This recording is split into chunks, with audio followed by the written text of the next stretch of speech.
Production and distribution of City Club forums on IdeaStream are made possible by the generous support of PNC and the Raskin Family Fund, with additional funding from Robert Conrad, Cleveland State University, the Chautauqua Institution, the Cleveland Clinic, and the United Black Fund of Greater Cleveland, Incorporated.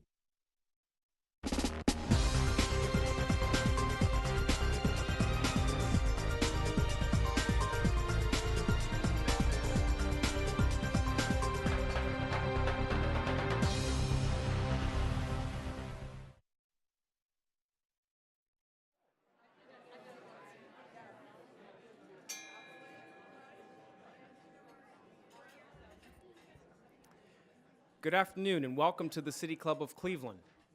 I'm Stephen Love, Program Officer for the Environment with the Cleveland Foundation and a proud City Club member. It's my pleasure to introduce today's forum, the second in our Igniting the Future series, exploring how the Cuyahoga River fire and its aftermath set the stage for the modern environmental movement.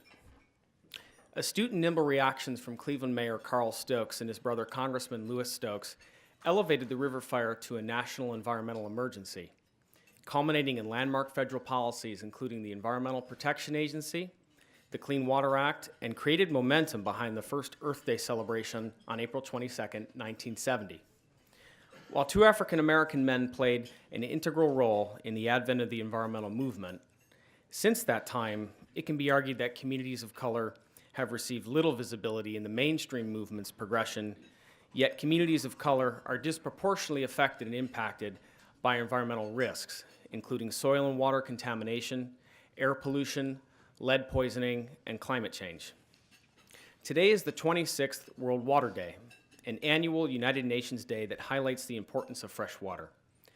The global theme for this year is Leave No One Behind, to consider marginalized communities as they are often overlooked and discriminated against when trying to access clean, safe drinking water. It seems appropriate then for us to gather today to have a conversation about advancing a more diverse, equitable, and inclusive environmental movement. Our discussion will span more than just water. We've assembled a cadre of local, regional, and national voices to share their perspectives on the work being done to address environmental inequality and injustice. Guiding the conversation is IdeaStream senior host and producer, Rick Jackson. Mr. Jackson is an award-winning journalist with over more than 35 years of experience as a television, radio anchor, and reporter. He's been on air in all 50 states and in 40 countries, and is currently the host of Ideas and News Depth for WVIZ PBS. Mr. Jackson, I now turn the forum over to you to introduce our esteemed panelists. Thank you, Stephen. You know, we've all been in parks, we've all gone to trash pickups, we've all walked along the river and picked up trash. But does it seem sometimes when you go to these places, you see the same folks at place after place after place? There's a reason.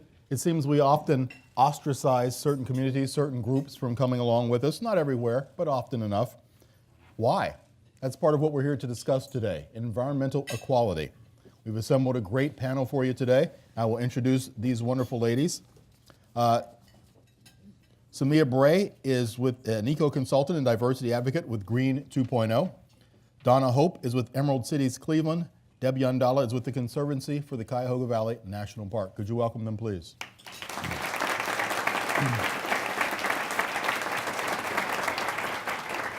Our conversation, I'm going to start with you, Donna. I'm going to pick on you right off the bat, if I can.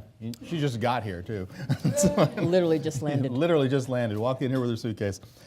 You tell me that we have lots of climate reality seminars around the country and sessions. One you recently attended, though, I know, was the first to have an environmental justice or civil rights angle to some of those discussions. A lot of people would be surprised by that, the first one. Tell us why it's so important that we've made that step. Thanks for that question, Rick. I'll just also mention that I think there was a little switcheroo on the introduction. So I'm the Green 2.0 advisor, and Samia will get into the great work that she does. I was like, oh, you're Green 2.0 as well.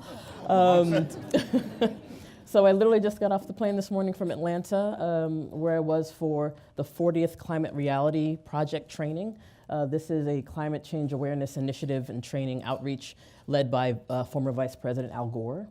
And the first one that specifically had the theme of environmental justice. The first one that had the most racially diverse panelists, speakers, workshops, and therefore attendees.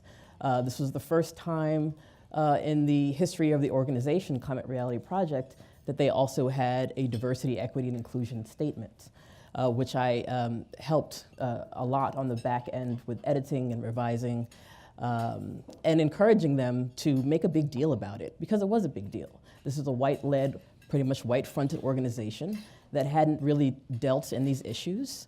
And I encouraged them to be proud of that work and the commitments that they were making going forward. This was also the first time that the training, again, the 40th, where they pledged a commitment to the Jemez principles of democratic organizing and to following the 17 principles of environmental justice. These are huge commitments. And I didn't want them to make light of it. I wanted them to really speak about it, but also be honest and authentic about how they could uphold those commitments. And this 3-day training in Atlanta, which happened from last Thursday through Saturday, was outstanding. They're most well attended. They had over 2,000 attendees. We had environmental justice leaders like Dr. Bob Bullard, Dr. Beverly Wright, Dr. Mustafa Santiago Ali, and we had for the first time an interfaith meeting at Ebenezer Baptist Church, the historic church from Martin Luther King. It was absolutely incredible. And I think, if anything, aspirationally they went into this thinking that it'll be different. They have no idea how transformative it was. I served as a mentor. This was my 3rd training. And I also helped form a new People of Color working group. And we had our first mixer there in Atlanta at the historic Pascal's restaurant, if you're familiar with Atlanta. And it was fantastic. And we're going to continue to talk about what it meant and why it's so important to not just marginalize the marginalized communities in conversation. If we're talking about climate change and climate awareness, we have to talk about people of color communities and low-income communities, which are affected worst and first. Thank you for the base in which, excuse me, we can build a foundation. So Mia, there are many organizations, perhaps under the radar, doing what we'd call the hard work. It's our job really to start with them so we don't have to start from zero, to find them, grow them, and build. Absolutely. So Rick, thank you. And I want to say a special thank you to Matt Gray, who made sure that I was on this panel. So Matt, thank you for that. Because as I think about the work and I think about the people who are in this room and those who could not get in this room because it is sold out, I have the wonderful and distinct pleasure of representing a national organization, but being able to do the majority of my work locally. And so I have an opportunity to see both a national view, a regional view, and a local view. In that capacity, and I had to write it down because there are so many, you can't do this work alone. Big issues require big solutions, and it requires many hands. And so I'll just highlight a couple of those hands because today I want to make sure that we uplift the people. Equity work, it's hard, but it's necessary. There are so many people in this room who are doing this work. It's not shouted from the rooftops, but they do it anyway. Why do they do it? Because repair is needed. And so I just want to share a few of those names with you today. And if you want to talk to me later, I'll be happy to go into detail. I want to start by thanking the funders, because without funding, none of this work happens. So there's the Cleveland Foundation, the Gunn Foundation, United Black Fund, JP Morgan Chase Foundation, Joyce Foundation, and there's lead organizations that I don't think many of you know about. 2 of them are in this room.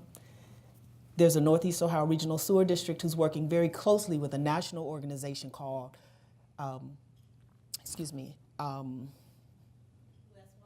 U.S. Water Alliance. Thank you. Thank you. You heard it. You grabbed it. You brought it back to me. Thank you. See, I told you we couldn't do this by ourselves, right? I gave you a really clear, thanks. You did it right on cue. And then there's Policy Link, who's also working on a green framing paper. And with both of those organizations, there's national organizations who are working with local organizations like the Sewer District and the Water Department, and we're working throughout 10 cities collectively. Now, why is that important? These are people that are not just talking about it, they're doing it. They're doing it. I want to just pause there. My grandmother said when it's important, you say it 3 times and you pause. They are doing the hard work. Because sometimes in the hard work, people get black eyes, people get feelings hurt, somebody doesn't like something that was done, but they keep doing it anyway with a commitment to the purpose of an equity framework in the work that they're doing. So that's just 2 of the lead organizations. Also, of course, Black Environmental Leaders, which has brought together almost 20 organizations. And when Jackie and Keith were up here and they were speaking, someone said, I've never heard of them. But they're doing the work anyway, because they're not doing the work for you to hear about them. They're doing the work because the work needs to happen. And then just 2 more that I want to say really quickly. GCP and COSI, the Commission on Economic Inclusion, they're making steps. And also Cleveland Neighborhood Progress, the racial equity training. Big problems require work at every single level. The people's names that I've just mentioned to you, the organizations' names that I've mentioned to you, they're doing work at every single level. As a result of that training of the Racial Equity Institute, thousands of people have gone through either the groundwater training or the half-day training, and they have opened their eyes. They have opened their eyes, and they're doing the hard work. And so when you ask how do we get it done, we don't get it done alone. We get it done together with all of those organizations, and I put a personal challenge to everybody in this room, join us. Donna Hope, some American cities are expressing desires and goals such as 100% renewable in 20 years. They forget there are communities that are currently 30 years behind where we need to be when it comes to environmental infrastructure. What of them? How do we save them and bring them with us? Oh, save. Yeah, so I'm from New York City, and I have worked in various capacities in the environment. My academic background is actually environmental engineering, and I've worked in consulting firms, but then I transitioned into policy work, and I worked in the New York City Mayor's Office of Sustainability. At the time, under Mayor Bloomberg, we had a commitment to a 30% greenhouse gas reduction by 2030, which we then advanced because we were going beyond our own goals and said, why not just go crazy? 80% reduction by 2050. Sounds great. It's extremely difficult to achieve. But, we just had this IPCC report come out. And we just had this U.S. assessment report come out on climate assessment. Under this administration, this Congress put out a U.S. assessment report that is very clear that it certainly agrees with the IPCC report that says basically we have 10 to 12 years before we're really at a point of no return if we're not doing drastic efforts to combat climate change.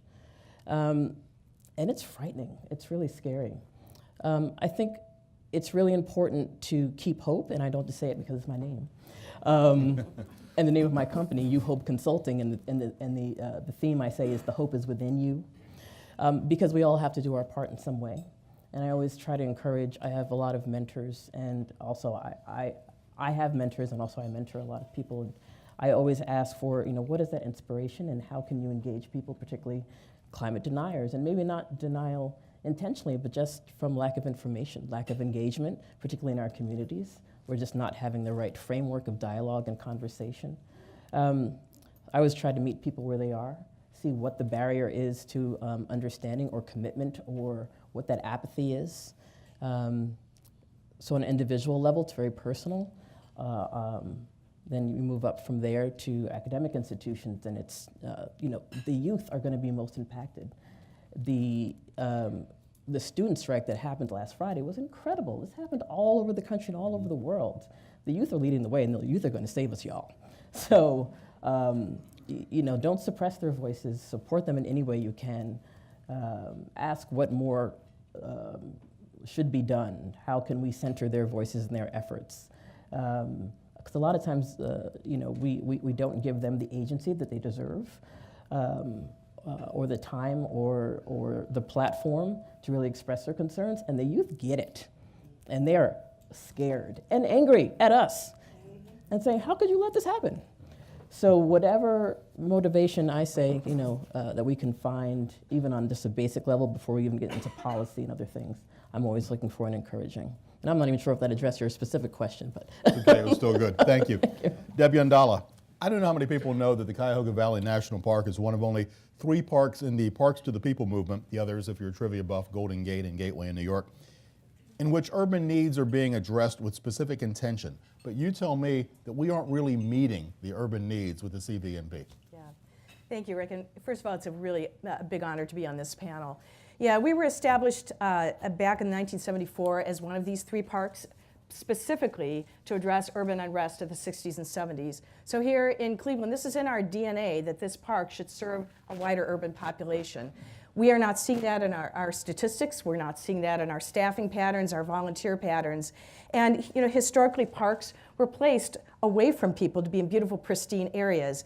And yet the parks movement is embracing what I think is so much at our core, is that it is healthy for people to be outside and be with nature. It's important for people to have places to exercise. It's important for physical health. It's important for mental health. So as park leaders, we have to ask the question, if we're not serving the wider population, what are we doing wrong? Our organization, the Conservancy, has initiated a special program around diversity, equity, and inclusion to infuse throughout our organization, led by the brilliant Yolanda Hamilton, who is just really coaching us very well on this work. We are really trying to change our culture internally, looking at our program, our employment pipelines, our volunteer pipelines, to try to be a park for all people, which is what we really set out to be. Rick, if I might, I can speak to that as well, because collaboration, like I said, it goes wide. The national parks, I don't know, many of you know, they actually do a reenactment of the Underground Railroad, because the Underground Railroad actually came through this region. And my family and I had an opportunity to go to the library, and we saw the reenactment. And no offense to Cuyahoga Valley, I'm sure they asked the question, right? It's about the decisions that we make. I'm sure they asked the question. But as we watched the presentation of the Underground Railroad, there were no people of color in the presentation. I'm sure they made the ask. And the reason I'm sure they made the ask is because my family looked at each other and we said, how can they do the Underground Railroad and not have any people of color?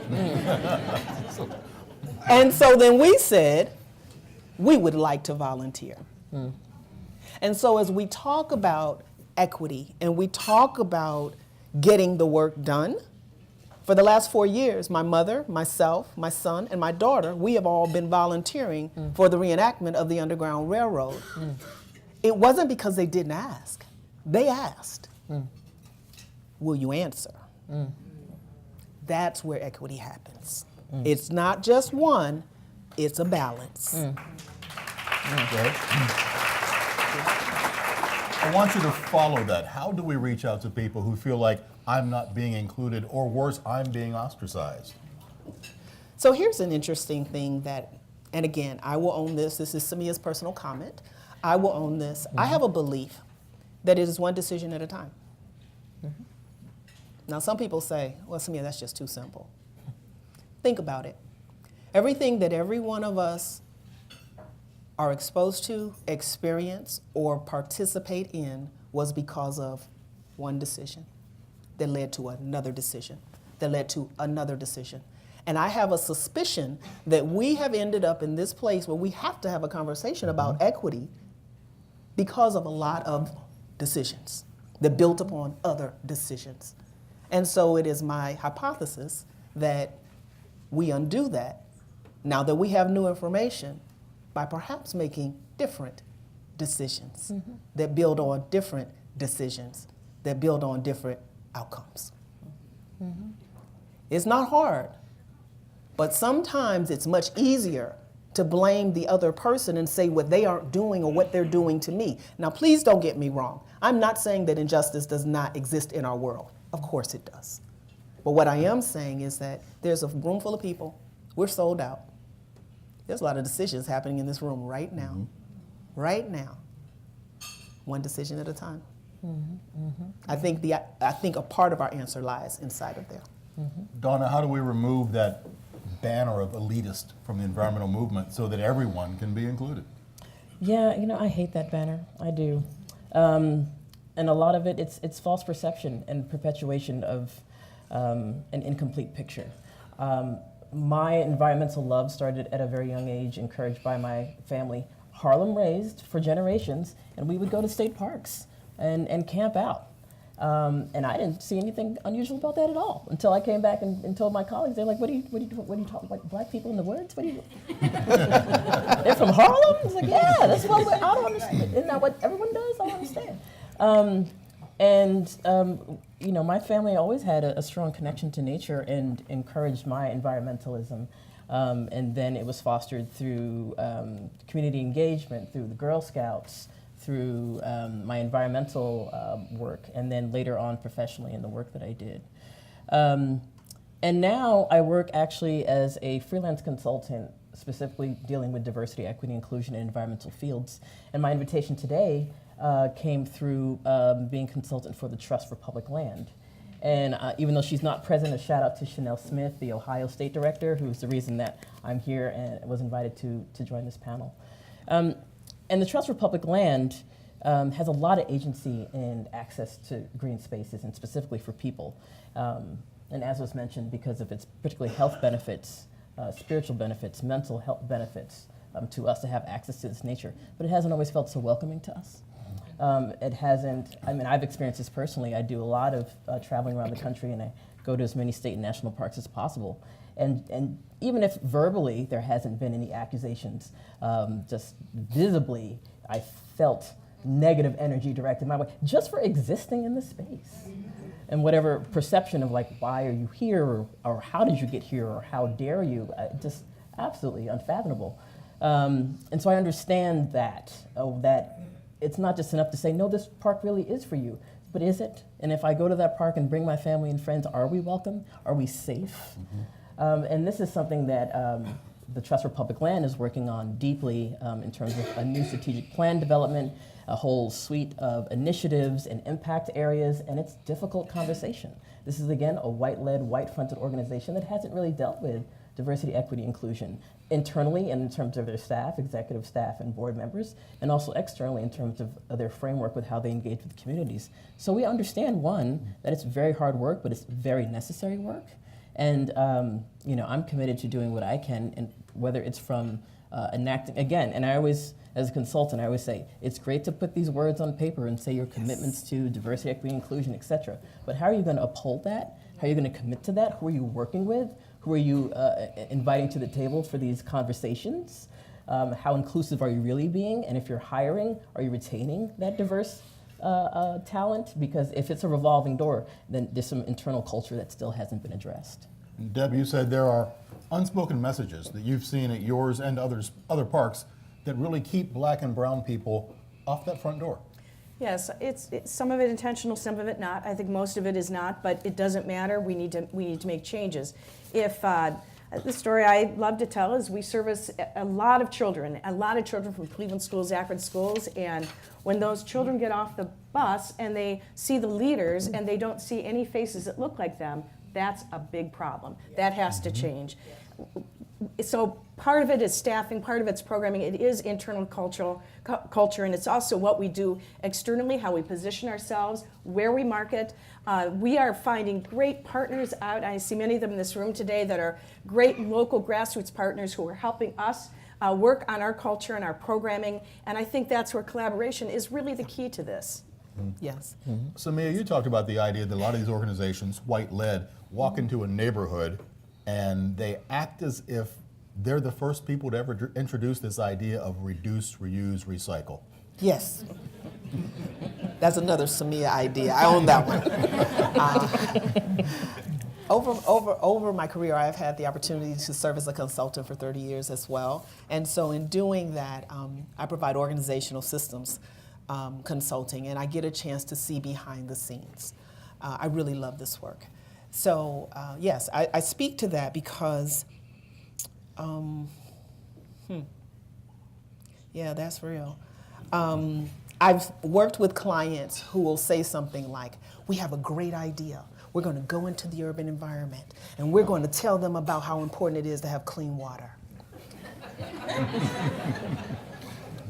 And so I have to put I'm a mom of 4, okay? So I have to put my mom on right there for a second and say, okay, remember, sometimes when a person discovers something and they're very excited about it and they're zealous about it, and to them, it's like the first time it's been discovered. But it hasn't, right? And so sometimes what we can do unmistakably, like you said, Deb, is we can step into a community and believe that a concept is the first concept because it was new to us. And unfortunately or fortunately, we're very glad that you now get the concept. But keep in mind, it's not the first time. What do I mean specifically? I am the second generation of migrants who have come from the Deep South, right? My parents, both my mom and my father from Georgia, my mother from Ypsilanti, Ypsilanti, Mississippi, for any of those who know that area. And when they came here, you hear the immigrant stories. I'm going to share a migrant story with you. They came here with the gasoline in their gas tank. And when it ran out, and I say it ran out, when it ran out, they were in Cleveland.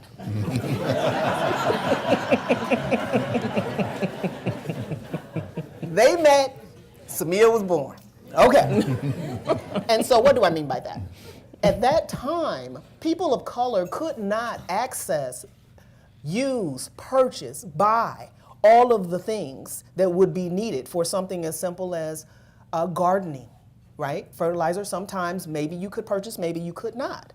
So organic gardening is a part of my DNA, right? Maybe I couldn't shop at a certain store. Maybe we couldn't walk into a certain environment. Maybe we weren't allowed to have a credit card. So reduce, reuse, recycle.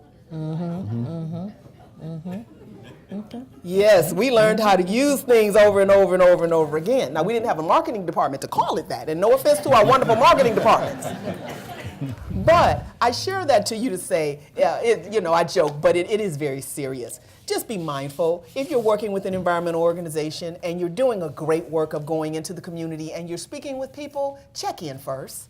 Check in first. See what the people in the room know, because you might just find that they have some gifts and some skills and some knowledge about that which you've just discovered in your class that can be very helpful to you. And it has been proven over generations. Over generations. One last note, if you will allow me to say, specifically what am I talking about? We, this year, this is the 400th anniversary of slavery trade to the United States. People who were brought involuntarily from Africa to the United States were brought here because they were amazing agriculturists. That one will sink in for somebody on the way home.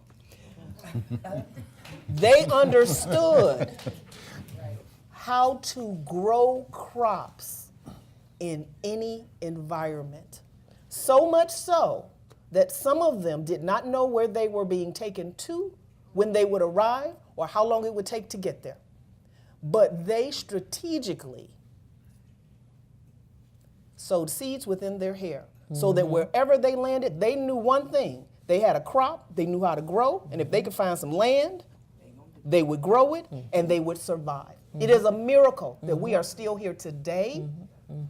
So please remember, when you step into communities, it is not necessarily the first time that a concept has been experienced. Take a breath. So far, so good, right?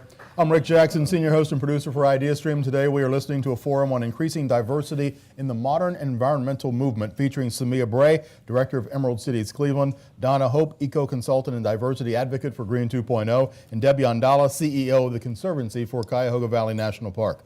We are about to begin the audience Q&A. We welcome questions from everyone: City Club members, guests, students, those joining you via our radio broadcast or live stream. If you would like to tweet a question, please tweet it at the City Club. and our staff will try and work that into the program as well.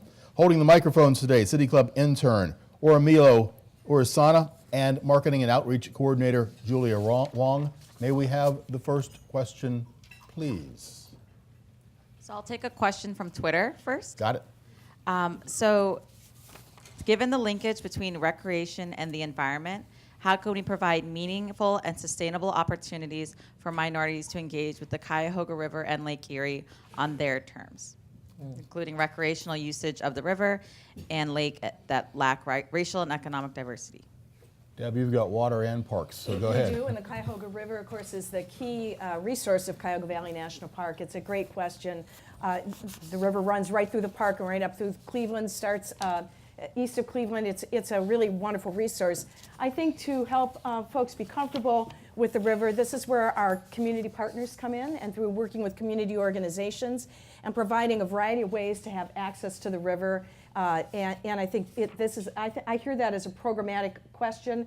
And again, I'm going to come back to a health question of getting people active to use the river. And so we certainly count on partnerships to get people on. And in the Cuyahoga Valley and in the national park, we are really focusing on turning our river into a water trail, which I think will be wonderful for northeastern Ohio. Mm-hmm. I was actually out of the headwaters about a week ago, and there were people on canoes on the river, even though it's March, brave people. They were on canoes on the river. That's what you want to see more of, but you want to see a diversity of people using kayaks and canoes. Absolutely, absolutely. Everybody should feel welcome. Yeah. It's our river. Next question. Hello, I'm Erica with SIAD, which is See You at the Top, and we have a youth group where we take Black and brown youth and expose them to activities and sports where they have been traditionally underrepresented.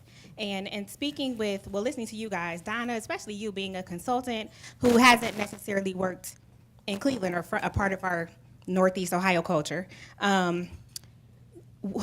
nationally, who's doing this work? What are some models that we can follow? Because I know for me, Cleveland is tough. It's just a tough area to be in. It's very segregated. It's rough. So trying to integrate this world and expose our young people without holding on to my baggage that I've been carrying for years, it's just a very tough spot to be in. But I know that there are spaces, there are national parks, Deb, that are doing great jobs with representing diverse populations in their educational, tools and stuff. So who's doing it right? And Don, I don't know if you can share from what you've seen and the groups that you met with as some good models for us to begin to look at as well, especially grassroots orgs as we step into these lanes. Thank you. Yes, thank you. I'll jump in first. And Sure, then, please. So as a consultant, the reason that I chose this challenging path, and I'm sure you could speak to this too, it's a constant hustle, y'all. For those who are interested in doing it, talk to me. But I love it because it gives me the opportunity to work with various entities, and I've worked nonprofit and public sector, local, state, and federal. I've worked with philanthropy, and so I'll go back to the philanthropy actually. So I had a 3-year contract with the JPB Foundation out of New York City, and they were supporting grantees who were supporting the Clean Power Plan, rest in peace, and the grantees who were supporting state implementation plans. And for those who are not familiar, this was an Obama administration idea where each state would come up with its own state implementation plan to dramatically reduce greenhouse gas emissions and increase investments in renewable energy. And though not mandated, it was incentivized to also work in low-income communities and communities of color. It was one of the first things that was repealed with the new administration. But the grantees knew that it was never necessarily a done deal, and they committed anyway to working on the local levels, and they made concerted efforts to engage in ways that they hadn't before. And this is, from big greens like Sierra Club and NRDC to smaller organizations like Climate Justice Alliance or Movement Strategy Center, We Act, West Harlem Environmental Justice Action, and several other entities. So I'll say that there's a lot of organizations that were inspired philanthropically from their funders to engage on a deeper level, and this is happening more and more. But also they just took the charge because they knew it was the right thing to do. So I'd say look for your local organizations in that manner first. Also, I'll give a shout out to Green 2.0 since it was mentioned as part of my introduction. So this is an environmental diversity initiative out of a nonprofit in DC called the Raven Group. And the idea was to put together a comprehensive report on the exact numbers of diversity, or really lack thereof, in the environmental fields, and in particular in NGOs, government agencies, and philanthropy. And we commissioned a report with Professor Dorceta Taylor at the University of Michigan, and came up with this comprehensive 200-page report that had all the stats and figures that confirmed exactly what we knew. The numbers are abysmal. And when you get to the executive levels of leadership and the boards of governance, the diversity is severely lacking. We're talking about between tops 16% to low 0. What we did is not just put out that report, which you can download on the website diversegreen.org, but also we disclosed the information and made a whole resource guide. So you can go and you could find information about what organizations are doing it right or trying to do it better, who they're working with, who they're collaborating, if they've done diversity statements, if they hired chief diversity officers, who they're working with. And I'm just one of literally 24 advisors that make up the working group advisory. So we're a wealth of resources, and that website is a wealth of resources. So that's just a couple of examples I'll give. And if you have anything to add. Well, first of all, I'm in the fan club of See You at the Top, who I think is one of the greatest local organizations we have here in Northeastern Ohio.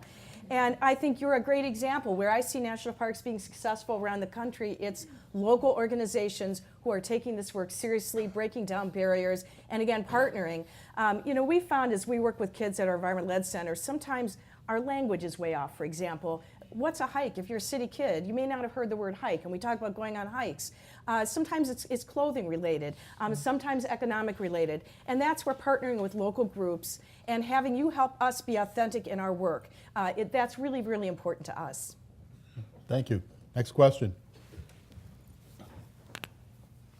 You all acknowledge that a lot of young people like myself feel a lot of pressure about fighting for environmental justice. What can the adults do in this room, no matter their background, do to help people like me and make sure that everyone is engaged moving forward? You want to grab that one? Sure. Well, one of the things is, and I am a broken record, adults, let's make some different decisions now that we have new information. And then the other thing is, if we can, and this is us adults doing the hard work, our own internal work, if we can think about some of the roles that we have attributed to certain positions, to certain activities, and begin to look at who else could we be grooming for that, or who else is already groomed for that, that perhaps the view of certain demographics are good for these roles, other demographics are better for these roles, and challenge ourselves to look at the capabilities versus the role positioning, I guess, is the way that I can best describe that. Can I say one thing to that too?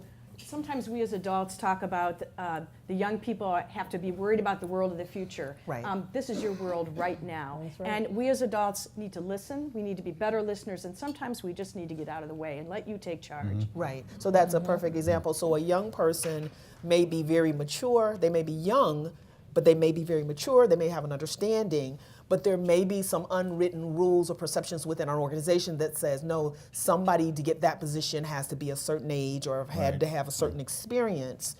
And that person might be your right person. So again, challenge ourselves to look at some of those automatic decisions and maybe be a little bit more thoughtful about them. I don't know how old that questioner is, other than not very, but would you like to see people like that brought into boards, brought into companies? Why can't we have an 18 or a 20-year-old help us? Yes. I hear a lot of amen in the audience. Yes. there. But that's scary. That's scary because For them or for us? both. Well, first, they may not know the protocols, right?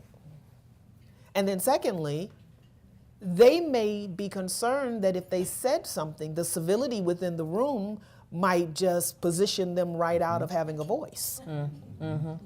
So both. I think both. I think both. Next question. Good afternoon. As the mayor of an entering suburb, it's number 3 in infant mortality. What I've heard today is the environment, and we found that infant mortality is not just poverty, it's stress, it's racism, it's single parenthood, it's depression, it's mental illness. And I've been looking for solutions. I'd like to connect with one of you maybe after this, how do we marry the environmental work you're doing to address infant mortality and the stress that sometimes results these infant deaths where babies don't get to live to be a year old? Do you want to speak to that? Well, I'll come back to my earlier comment that I think that parks and the outside, being in nature, is important for physical health, it's important for mental health, and if we deny people that access, that's a big problem. You know, I'll say what I think is a challenge. I'm a Cleveland native. I love this city. We have some of the best health care in the world here. We have award-winning metro parks, a national park right on our doorstep, and our health outcomes are horrible for some people in this community. I wish that the health community and the environmental community would come together and say, we are going to make a change for people in Cleveland. And I'd also like to add, if you could raise your, there's a young man in the room that I would encourage you to connect with. Raise your hand, raise it hell higher. Connect with him. Connect with him. Okay. Making dates all over the place. Okay, next question. Coming up from this side. Way over in the end here. Samia, can you talk a little bit about the work of Emerald Cities and the projects to involve minorities in the environmental movement? Oh, thank you, absolutely. So at it's Emerald Cities Collaborative, and so all of our work is collaboration. And we have a product or a program called Econ Academy. And what we look at is underrepresented businesses, whether they be minority, women, or veteran-owned businesses, or disadvantaged businesses that are very close to the environmental space, but they haven't crossed over into the environmental space because they believe perhaps that they don't know what to do. And what we are is that bridge for them. So for example, we have landscapers who we just worked a partnership with the Northeast Ohio Regional Sewer District to provide them some bridge education over 7 weeks and then technical assistance for another year to a year and a half that would allow them to step over into green infrastructure and stormwater management. And what they discover is green isn't as big a difference as they thought it was, right? And through that partnership, we attract the experts, like the sewer district, to be able to give them that additional education, but at the same time, they're already working outside. They already understand the seasonality of that work. And so that's the type of thing. We've done it in solar, we've done it in green infrastructure and water, and we've also done it with the built space and construction. And if you haven't been to the Emerald Cities website, do take the time to go there. If you're here in the room, you can check their Twitter page is listed on the brochure. I think it's at Emerald Cities. It is. Okay. I also want to just say that the head of Emerald Cities, Denise Fairchild, co-authored or co-edited this amazing book, Energy Democracy, that I highly recommend. It has case studies of real on-the-ground examples of communities of color and low-income communities coming together and pushing against policies and making a real change and difference in their own agency and their own voice. Excellent reading, just to give a plug for that. I'm glad you pointed out 2 low-income communities because they aren't always communities of color. Thank you. We need to reach continually across that board. Yep. Next question, please. Good afternoon. Crystal Davis, Policy Director with the Alliance for the Great Lakes. My question is, what are some of the best practices for engaging non-environmentalists and inspiring them to act on environmental policy at all levels of government, not just the local level? I can give an example. Since I just came from, I mentioned this climate reality project. Because I knew it was going to be Atlanta and because my alma mater is Spelman College, just a shout out to There you AUC, I made a concerted effort to reach out to my campus in Spelman and say, I need to see the students at this conference. Particularly Spelman, though it does have an environmental task force club and it does have an environmental science track degree and other things, a lot of the HBCUs, and there's over 100 of them, this is historically black colleges and universities, don't have a robust environmental program. So there's not even a knowledge that this exists and that it's a career track and that it has so many infinite possibilities. And also, I give the example of myself, though my academic background is in engineering, I went into policy and actually found it almost a seamless transition into it just because that technical background gave me the ability to sort of jump right in. So I made a very concerted effort to do the outreach to Spelman and then the other HBCUs, and we had a fantastic turnout of college students. And some of them, this was their first exposure to these conversations and their first time hearing, and awestruck by Al Gore, but also, just the idea that, there's so many different ways that we can incorporate environmentalism into our everyday, into our practices, into our studies, and then beyond into our career paths. It was enlightening. And that was also inspirational for me, and a reminder that, I don't think sometimes we do enough to really spread that message and really extend that hand and say that, there's so many opportunities, and how can I help with that? So that's just an example I'll give. I would just add one thing, and Crystal, thanks for your great work. This is why environmental education is so important in our schools, so every child has an opportunity to be exposed to environmental learning. I'd also want to say that, and Crystal, again, thank you for bringing that up. Healing Our Waters just a couple weeks ago had over 200 people in Washington, D.C. speaking with their legislators about these various issues, and Crystal was very, very instrumental in leading us through that work. It's important to listen when we're engaging those who are not in the environmental space, and helping make the connection for why is this important to you? We're very passionate about what we're passionate about, but if it's not important to that individual, then perhaps they don't have a reason to listen. Mm-hmm. We've talked about maybe 6 things that could be job 1 here. You just underlined exposure. Should that be up there as job 1 as well? Absolutely.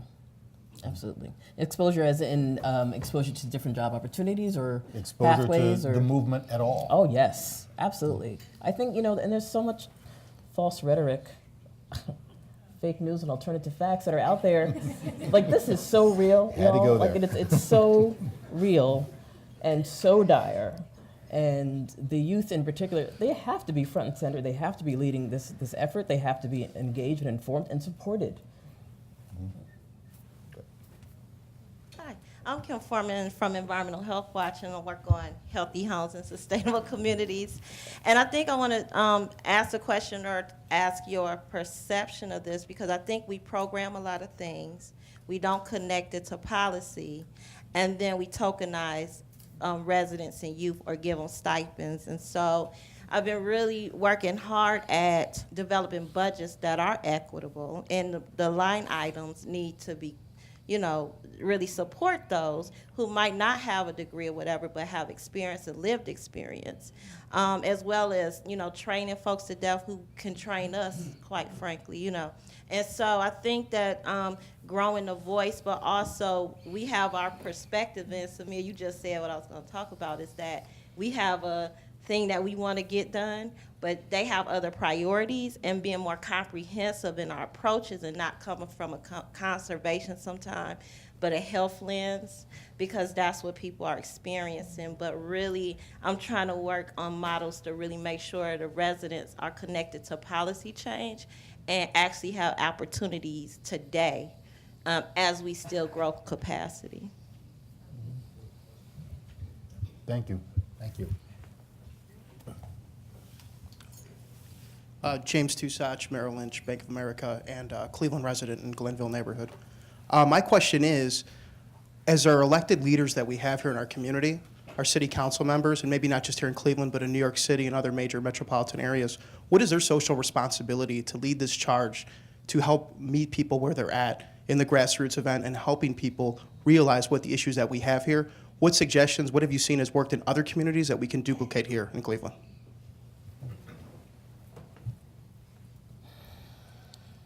Well, in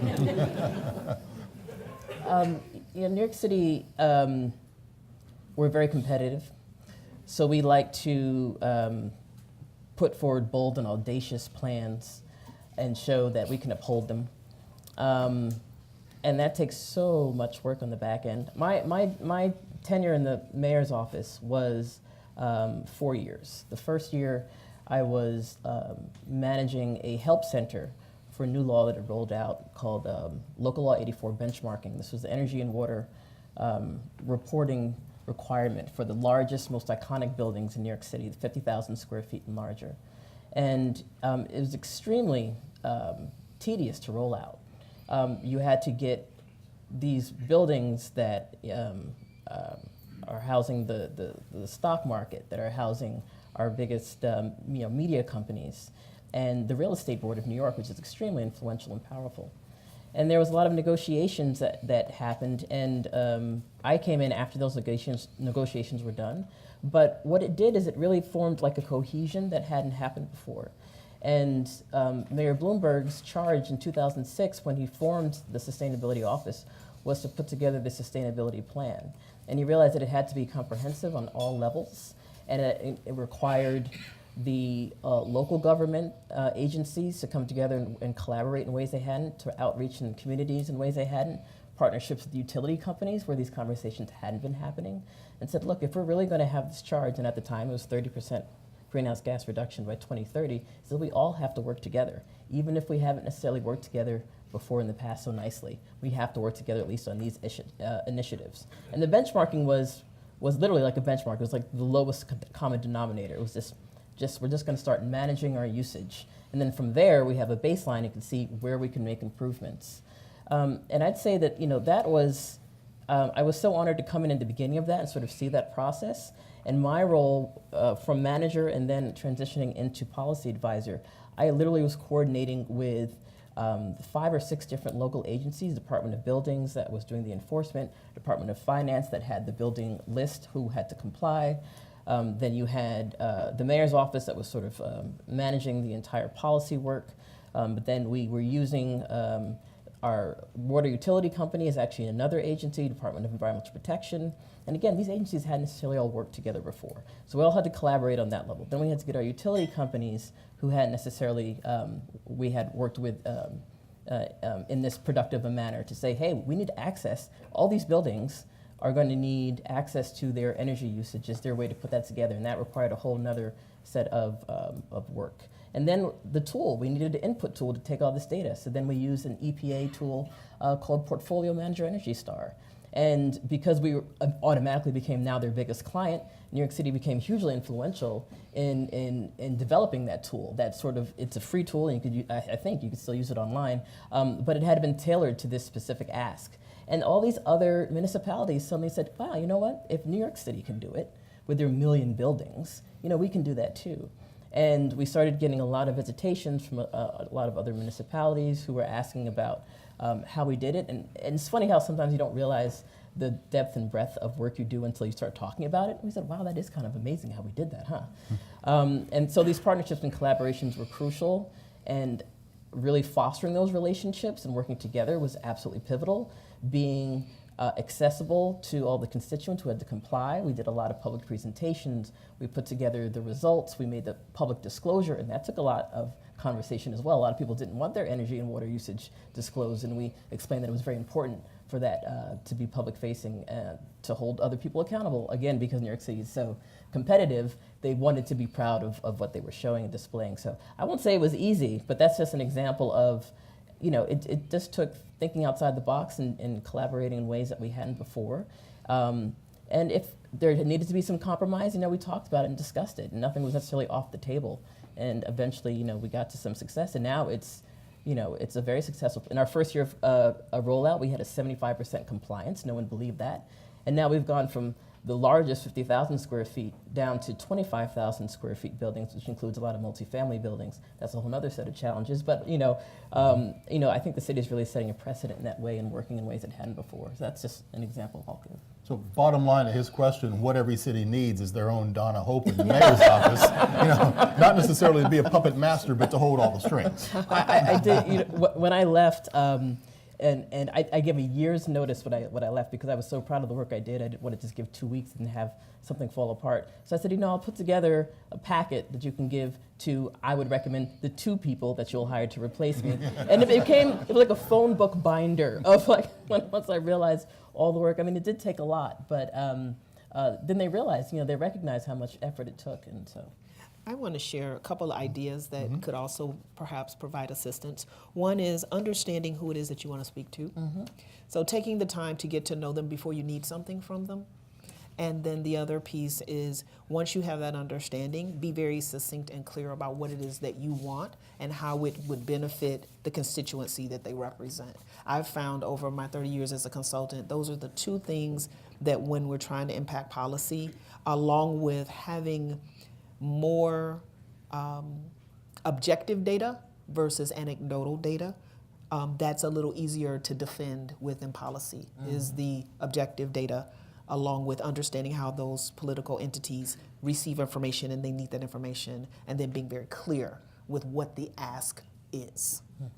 I think we're going to have to leave it there. I would certainly hope you would join me in thanking Debbie Andala of the Conservancy for Cuyahoga Valley National Park, Donna Hope, ecology consultant and diversity advocate for Green 2.0, and Samia Bray, the director of Emerald Cities Cleveland. Ladies, thank you.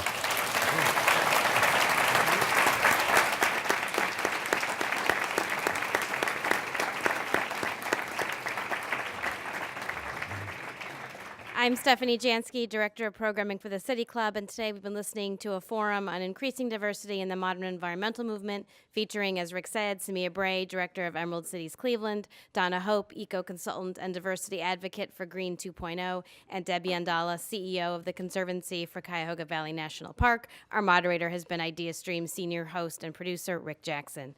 Today's forum is part of our Igniting the Future series, sponsored by the Cleveland Foundation and the George Gunn Foundation. It's also part of our Sustainable NEO series, sponsored by Bank of America and the Northeast Ohio Regional Sewer District, with additional support from the Great Lakes Brewing Company. We're delighted to have representatives from all of our sponsors with us today, and thank you for your continued support of City Club programming. Thank you, Rick, for moderating. Today's forum is now adjourned. For information on upcoming speakers or for podcasts of the City Club, go to cityclub.org.